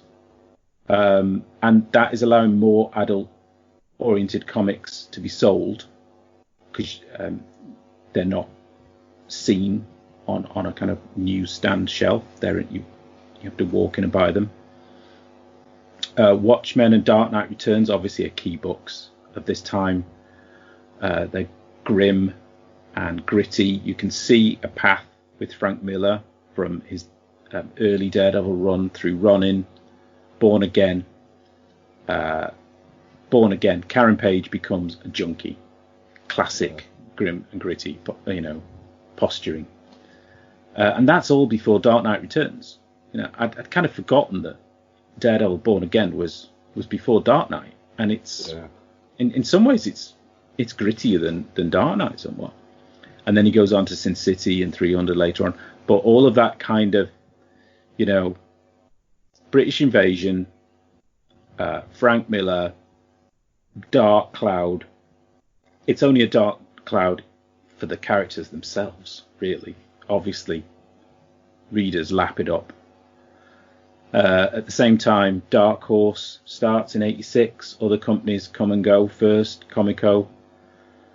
And as I mentioned earlier, the New Teen Titans and the X-Men kind of rule, this period. And certainly, the New Teen Titans rules at the beginning, along with X-Men. But X-Men was really going, by the end of this period, 1991, X-Men's going gangbusters. Yeah. So much so that really what drives the next stage are the young generation of creators that are working on the hot books. And the next one is the historian I mentioned. He called it the extreme age. It could be the image age, to be honest. 92 to 98, it's pushing the boundaries. I'm not a big gamer, so I don't know if at this point, from 92 to 98, whether there was going to be an influence of gaming. I mean, home gaming would have been around somewhat. Would you have had Street Fighter in this sort of age? Yes, but I wouldn't have thought it would be a bleed through to comics, though, because gaming was still so low tech. Yeah, I'm just wondering if there's a sensibility to the Image titles in the same way that New 52 had a kind of unifying look to all of their heroes, partly because Jim Lee was designing it, but there's a kind of shared energy and vibe that I'm curious as to where it came from, whether it was just them all being mates or melting pots. But Spawn, Savage Dragon, Young Bloods, Wildcats, Shadowhawk, they were the start of Image Comics. This was the creators who had gained prominence at principally Marvel with Spider-Man, Hulk, X-Men, X-Force. I mean, these were the biggest books. And the creators that were doing the biggest books realized they were the biggest books, and they wanted the biggest books. So they formed Image, and they did have the biggest books. I mean, the early 90s was phenomenal for sales. I mean, it was crazy. Events like, events became a thing, didn't they? Very long events. DC seemed to be very apt at these. They had the death of Superman. That ran from December 92 to October 93. Nightfall, April 93 to February 95. Marvel gets in on it with Age of Apocalypse, 95 to 96. And then, Jim Lee's Wildstorm gets some really interesting sign-ups. So Warren Ellis takes over Stormwatch in 1996, which ends with the Wildcats Aliens crossover, which saw the Stormwatch team decimated by xenomorphs. I mean, and it was really, it was a return to you didn't know what could happen, but this was pushing, this was extreme superheroes. Of course, women in refrigerators became a thing during this period, and that's sort of shorthand for that persistent sexist sort of trope treatment of girlfriends and I was going to say it might need a little bit characters. of explanation, the phrase, if you're not familiar with it. Yeah. It comes from a 1994 Green Lantern comic in which the hero returns home to find that his nemesis, Major Force, has murdered his girlfriend and stuffed her corpse into a fridge. So, that's the kind of era. We've gone from anti-hero to something much more extreme and grim. But, the Silver Age still endures the memories of those, that different style of heroes, because you've got Marvels, you've got the Kurt Busiek, Alex Ross Marvel's Kingdom Come takes the mickey out of the Age, really, with the villain Magog taking on a very Liefeld look. So they're drawing really a comparison between Silver Age comics and the Age that it came out. Intercompany crossovers reached their peak, with 96 seeing Marvel and DC merging into Amalgam Comics. So you've got DC and Marvel combining the heroes, Wolverine and Batman into Dark Claw, Iron Man and Green Lantern into Iron Lantern, even Lobo and Howard the Duck into Lobo the Duck. Ending with Marvel going bankrupt at the end of 96. I mean, it's that kind of an extreme age, really. In fact, I thought I'd made a note of it, but around this time as well, you've got Heroes Reborn. Heroes Reborn is essentially the time Marvel licensed their heroes to another company. Yeah. I mean, Image Comics took over the big Marvel, the Avengers, Iron Man, Fantastic Four, Captain America, produced by Jim Lee, Rob Liefeld. And that was the state of the industry, sort of mid-90s. The movie age, 98 to now, where the movies did change comics, but probably not for the best, to be honest, is it? So it starts in 98 with Blade the movie. Marvel Knights was the savior of Marvel Comics. They were in Chapter 11 bankruptcy. They asked Joe Quesada and Jimmy Palmiotti to work for Marvel in a more exclusive capacity. Gave them carte blanche from the sounds of it, gave them the penthouse floor. They were quite divided from everybody. And they kind of similarly contracted them to produce in the style of their own event comics, books that were dubbed Marvel Knights. And they worked with a number of low-profile characters. So they took Daredevil, Punisher, the Inhumans, and Black Panther. And they reinvigorated them using creatives such as David Mack, Michael Oeming, Brian Michael Bendis, Garth Ennis.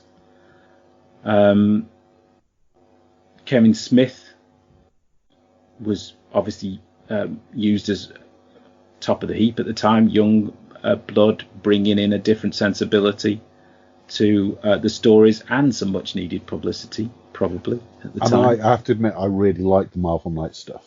Yeah, Punisher and Moon Knight and Daredevil. Yeah, it's a kind of a bit of a fond memory for me. Those. It worked, didn't it? I mean, for me, one of the standouts was Black Panther.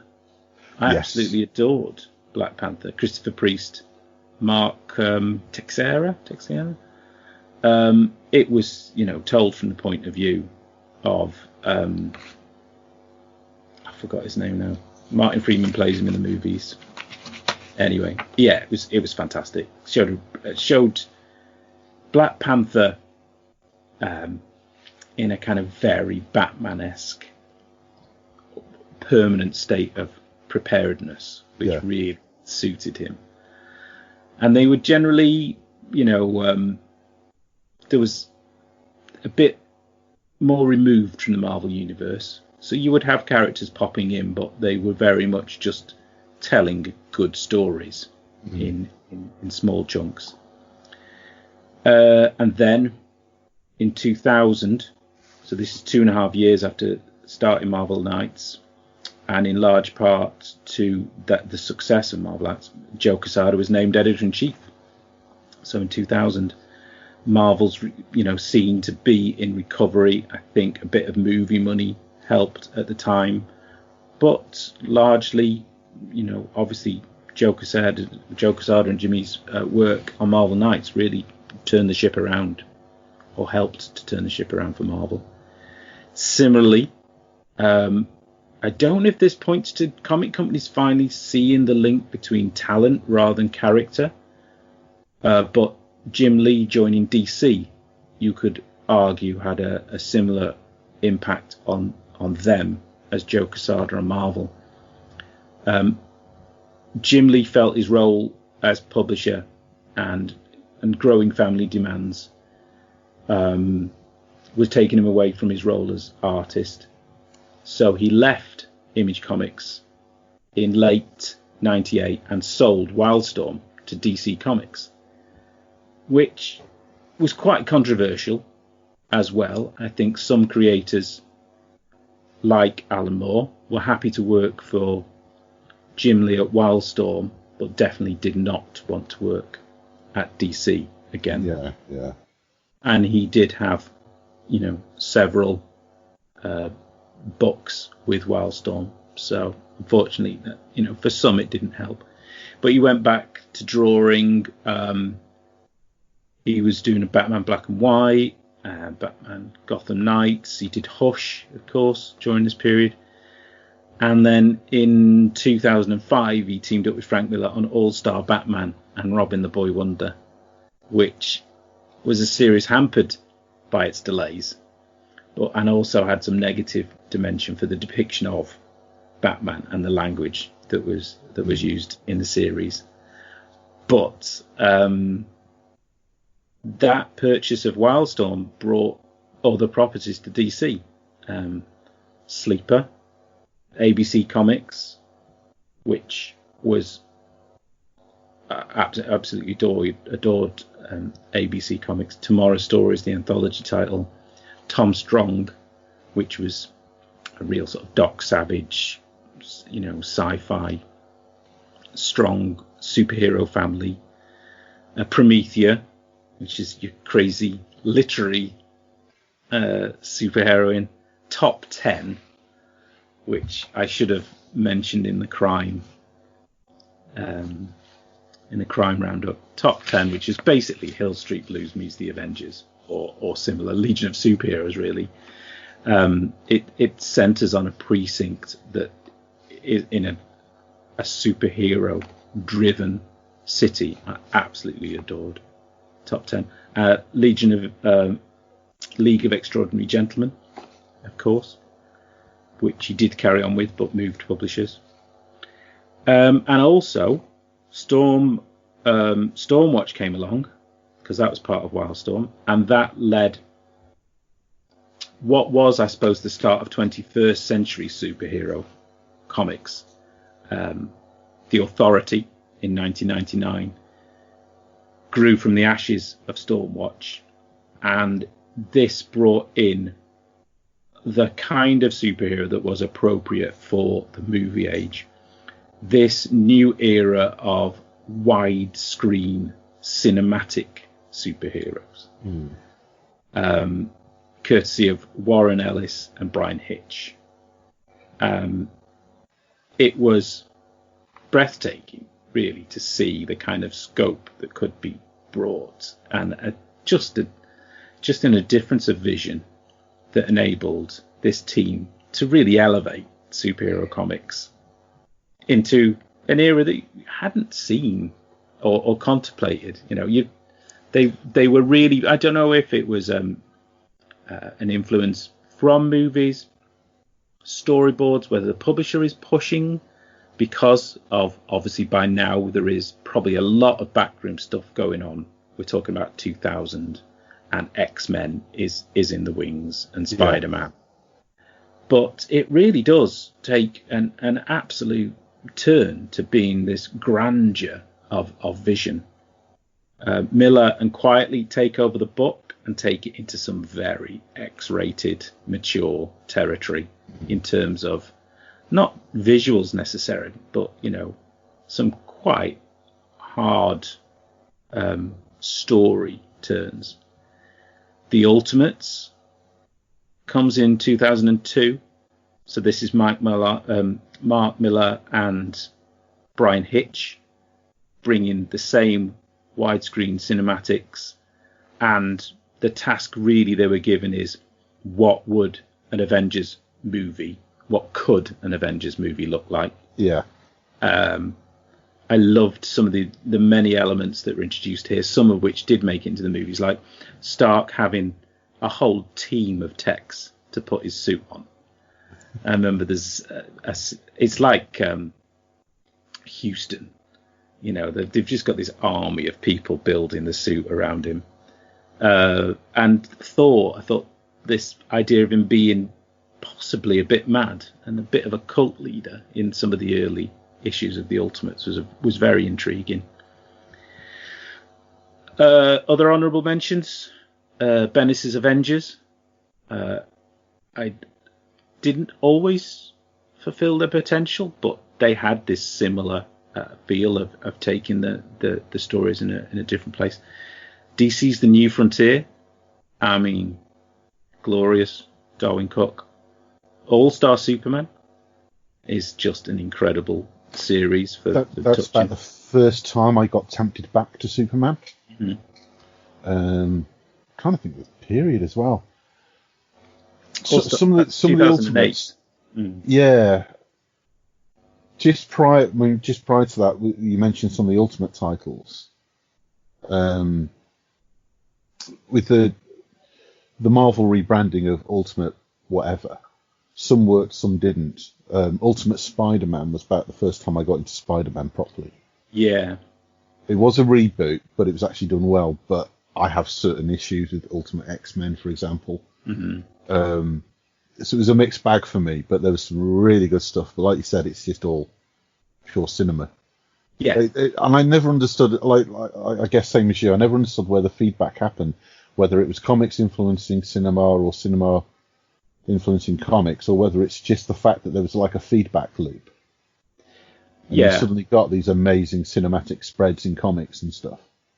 It's down to, there's just a vision being required, I suppose. I don't know if, and a lot of the time, comic artists are working in movies on storyboards. Maybe it was around that time that's when it really, I think Hollywood started. Yeah, I think Hollywood started dipping into comic artists a lot for getting visuals right. Yeah. Who knew? Maybe even just Kevin Smith being involved was enough to build a bridge between the two industries. But now, Black Hammer started in 2016. It makes me realise when I was putting this together, I really did go to the big two for my superheroes. I absolutely adore Dark Horse, Image Comics, IDW, Boom, but I don't tend to read their occasional versions of superheroes.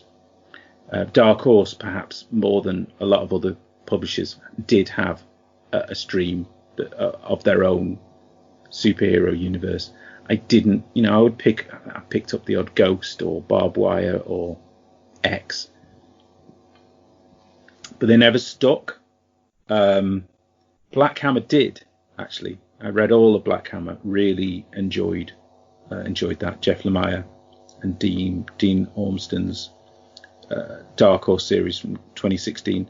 Different take, obviously, on superheroes, which it needs to be. But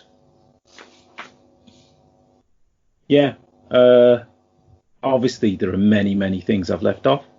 There are too many to mention in this sort of genre.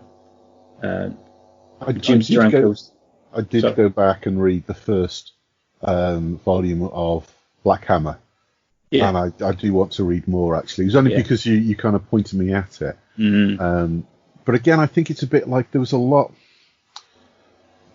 I think it's like superhero expanded to sort of meta superhero stories, like things like the Umbrella Academy, where it's a story. They're kind of they're being very meta about what it is to be a superhero, and you've got things like The Boys, and I think they kind of, that to me is the modern evolution of superhero comics, is actually stepping away from the big two.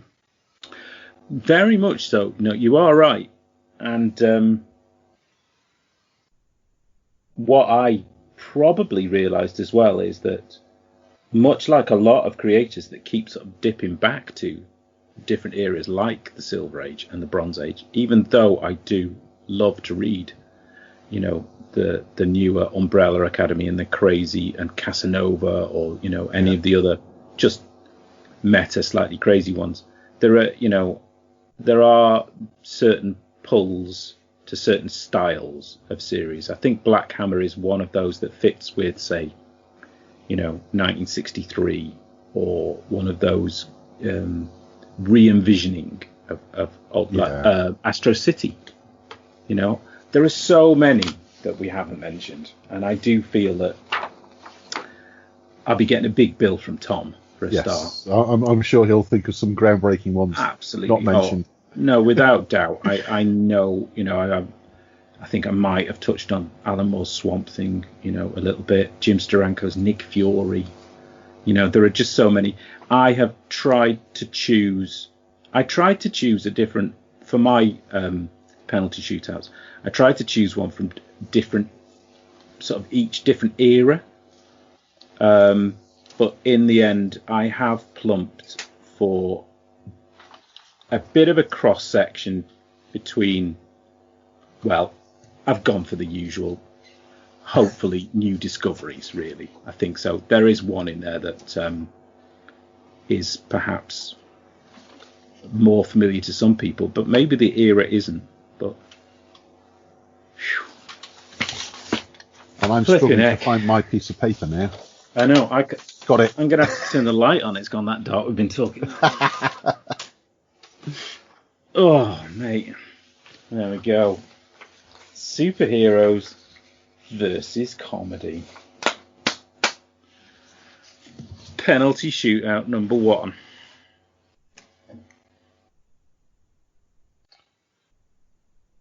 Want me to go first? Yeah, go for it. Number 5. Fabulous Furry Freak Brothers. Gilbert Shelton's counterculture hippies have educated students on the serious dangers of recreational drug use since 1968. But everyone knows Fat Freddy's cat is the smart one. So these are in sort of ages order, really. Golden Age, let's face it.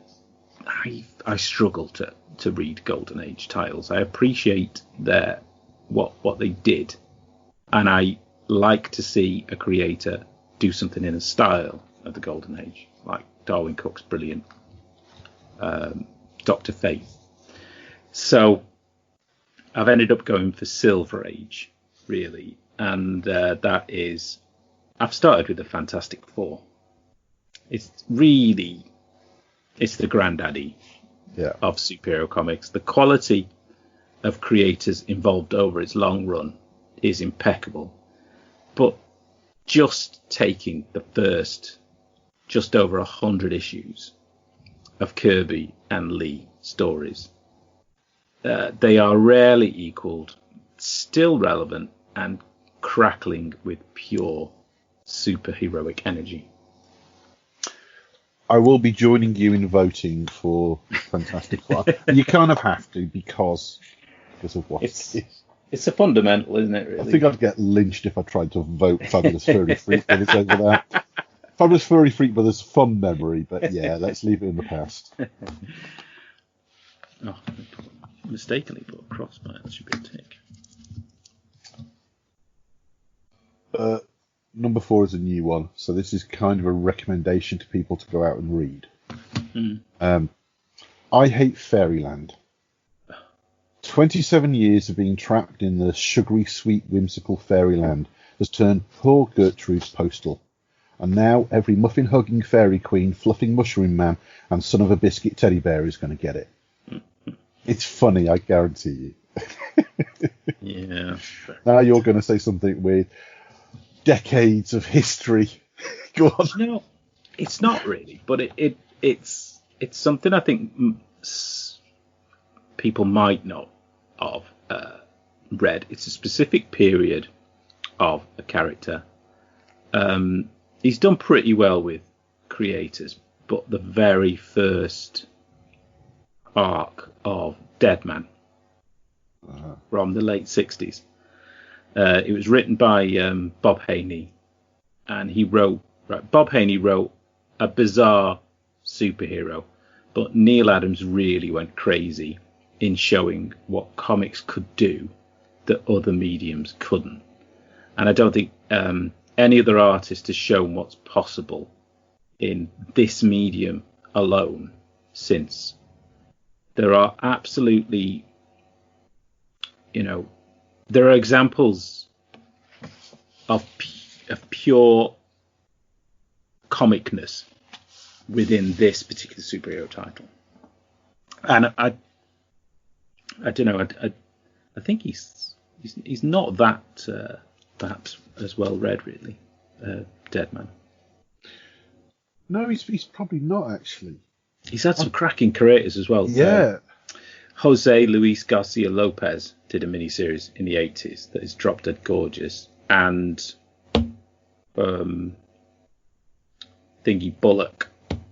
Dave Bullock drew a brilliant Deadman story in Wednesday Comics. But it's kind of, it's a strange idea. He's definitely a superhero, and it's a strange superpower to have and be dead. But it's brilliant. I'm happy I got my recommendation out, but I'm happy to go with the Deadman as well. It is good. I might not be so generous going forwards, but go on. No, well, to be honest, it's interesting, particularly the Neil Adams run. He does stuff that it's just crazy how he can combine. The unit of comics is the page. It controls your pacing. It controls your time flow. And for him to use that page even further in a direction that only comics can, it's breathtaking.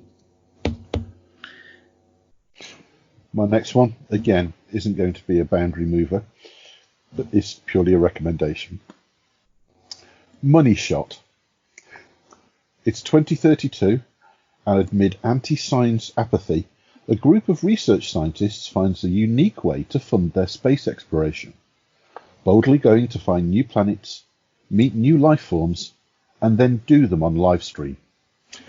It's an adult title, but it's funny it really is funny. It's not very graphic or anything, so don't worry. But it's just genuinely funny. So who's that from? I've no idea who the publisher is, actually. Oh. I got it as a trade back. Oh, okay. Well, I suppose I did Bronze Age. I've gone for in the next one. This is probably the Pete repeating himself drink bit, but I've not necessarily gone for run of the bill. I didn't think there was any point in me suggesting, Batman, Spider-Man, X-Men. So I have gone a bit more obscure, and it's Warlock, the 70s Marvel comic featuring Adam Warlock. I want to put forward stories and heroes that you might not have read previously, hence the omission of the usual cavalcade of heroes. But Adam Warlock fits the mold beautifully of a 70s anti-hero without the willing to kill vibe. Woven into the Marvel universe, the story is involving, thought-provoking, and heartbreaking. Okay, it's an immediate vote for Adam Warlock because, right, a lot of the stuff was reprinted as the secondary story in Star Wars comics. Yeah. And yeah, it was a really big thing for me, actually. I still do regularly read them. And am I correct in saying that we might be treated cinematically to the world? The threat is, isn't Warlock it? soon? Yeah. The threat is, I mean, that definitely looked like his cocoon at the end of Volume 2. Well, I wasn't going to go as far as spoilers, but I'm guessing everyone has seen it now. Yeah, I mean, we're a few years past that. They'll have forgotten by the time it comes out, let's face it. I'll tell you what, the number of... we're obviously watching a lot of films at the moment just to relax at night. and the number of times I've forgotten the end bits. Yes. Especially on Marvel stuff. Or Yeah. even though I must know it, but it's like, oh wow, I've really forgotten that. We're doing a rewatch of the Marvels with the girls at the moment. We did the chronological order one. Of the Marvel one. There's a few different ways to actually. Oh yeah, okay. I did look up that one, but I didn't want to watch Captain Marvel so early. It's like just seemed wrong. Just a little bit. What's this? Number 2 slot now, isn't it? Yeah. Rick and Morty versus Dungeons and Dragons. Yeah, you can take a drink now. The ultimate D&D parody from our favourite reality jumping granddad and grandson.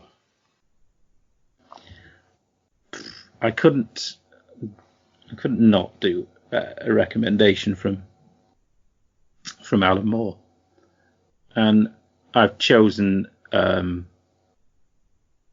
I suppose it's cheating in a way, but I've chosen his line of ABC comics. If I had to push, I would probably choose either Top 10 or Tomorrow Stories. Those two were my absolute favourites. But Scott Dumbier, the big cheese at IDW, recently found during lockdown the proposal that Alan Moore wrote for ABC Comics. Just the front page. It's worth tracking down on Twitter and reading it. But it's a proposal written from the point of view of somebody who's a master of the medium, loves many examples previously, but he's writing from the point of view of sort of like, what did I say, late 90s. So he's kind of looking at where the industry has got to as much as anything else. So I've got Alan Moore wrote in his proposal for the series that, rather than dwell pointlessly and inconclusively upon the many problems and negative factors that afflict the field, now is perhaps the time to play our strongest cards, those of imagination, energy, and vision. They were in truth the only cards the industry was ever holding. All the rest was bluff. And he's talking about the comics industry. But really that does sum up superhero comics right there. Imagination, energy, and vision. And, you know, he's the master of it, really, in that sense. Some clever wording. Yeah. This is what happens when I do my homework. Can't hold its own is the problem. It just can't. It really can't. See, I've done my homework now. This is hours of research. No, I don't think this is the difference of you doing your homework. I think it's the fact that we're talking about superhero. But that was a very well chosen example. Okay, I'm handing my vote, so I'm assuming you're voting your own. So again, another win for you. Right. I might be in with a shot for this one, actually. No, the most I can hope for is a draw with this one, I think. Okay. Because it's a genre cross, but I had to put it in because this is genuinely a favourite of mine. Mm. The Superior Foes of Spider-Man. Oh, yeah. The tragicomic ups and downs of the lives of Spider-Man's Z-list villain fodder that is genuinely laugh out loud. And I just absolutely loved it. It's one of these things that the more Marvel knowledge you have of who these Z-list characters are, the funnier it is. Have you ever? Yes, I did read it. I did enjoy it. Yeah, it was really, really good. There is a superb Fight Club analogy in there, with the immortal line "sweaty hippo man boobs," which actually became a signing off phrase between me and a friend. Again, read it and you'll understand where that phrase comes in, and it's in context. Well, one of the best things about putting this together was I did do a reread of one of my absolute favourite superhero titles. And it's not particularly long. It's less than 30 issues. and that's Planetary. Planetary is, well, I'll just give a bit of credit. I know this is not the sentence-long penalty shootout, but it's Warren Ellis and John Cassidy. Took quite a time from start to finish to complete, but it's a very tight 4-volume series.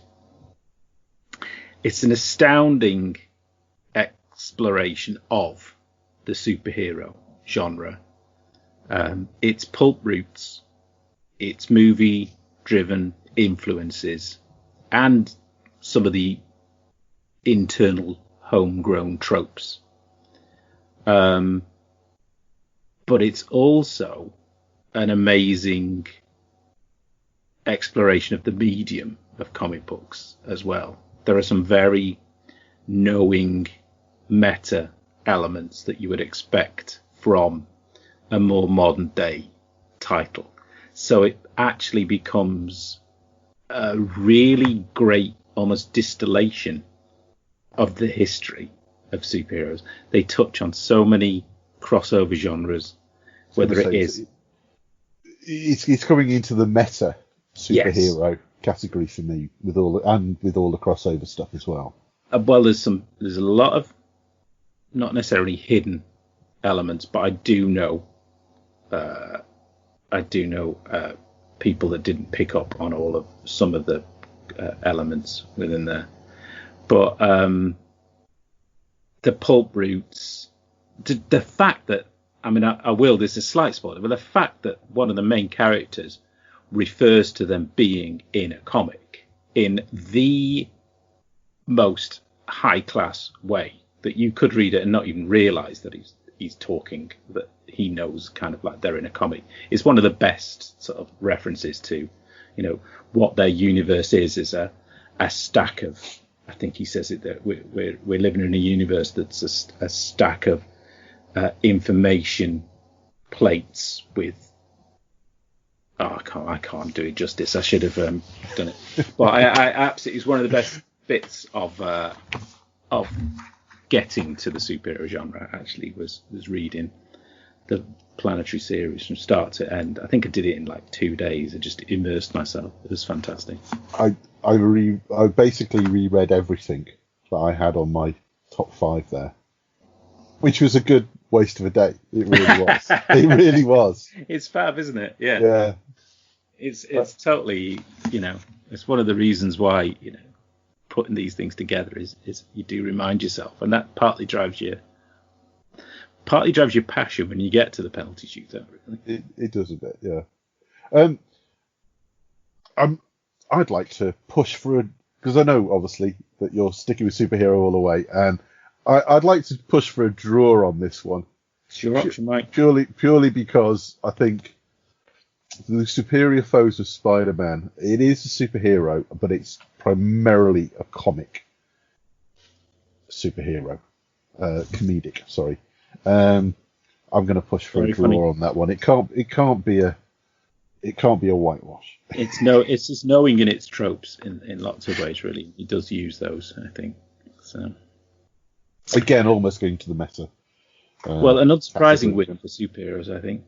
Yeah, I kind of knew I was on a loser right from the start there. You should have done TV and film adaptations, mate. That was a yeah.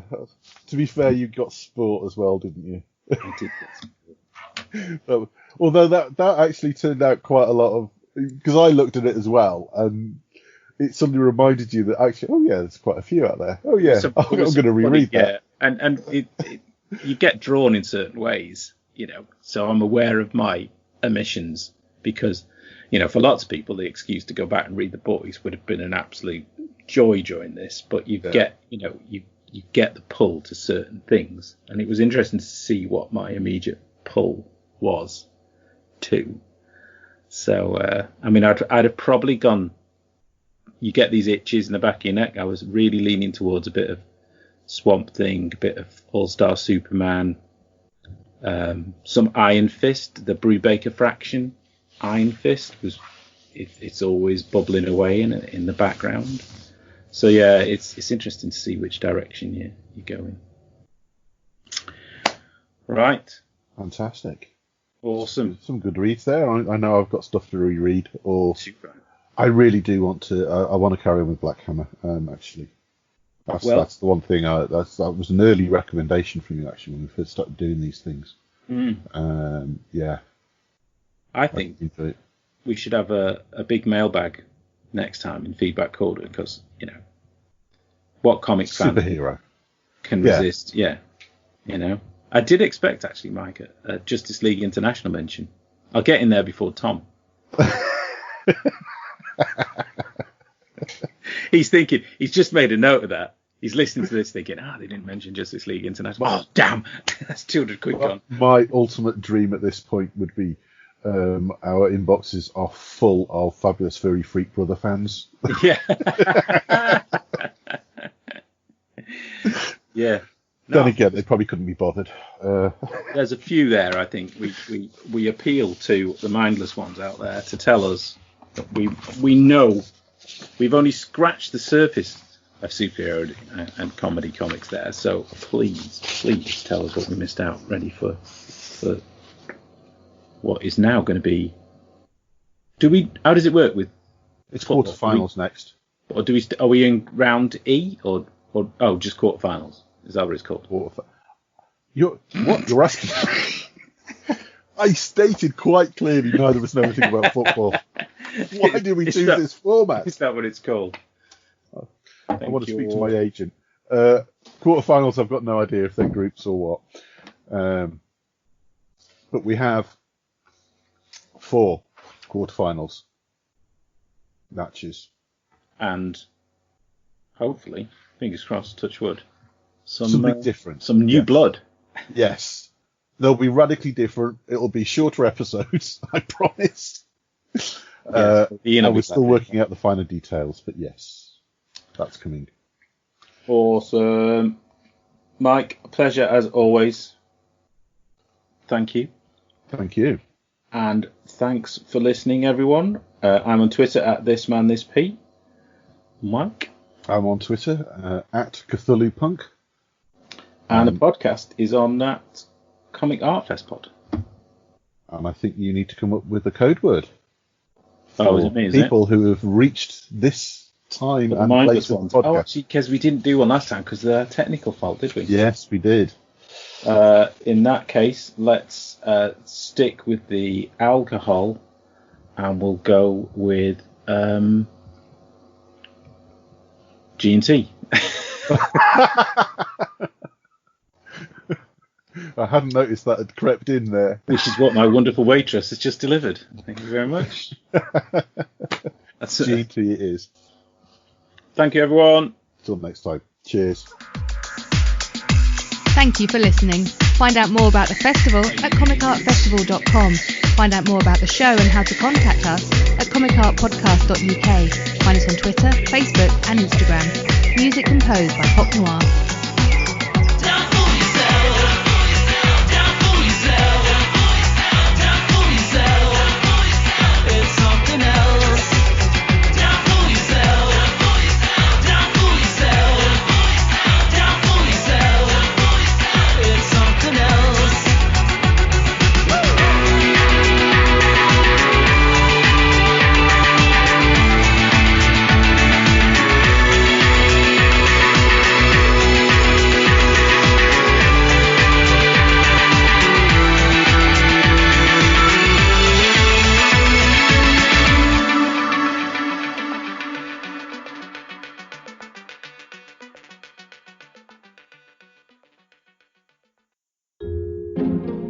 This podcast is part of Britpod Scene, an independent network of uniquely British podcasts that's always growing. Check out BritpodScene.com or Britpod Scene on Twitter to find out more.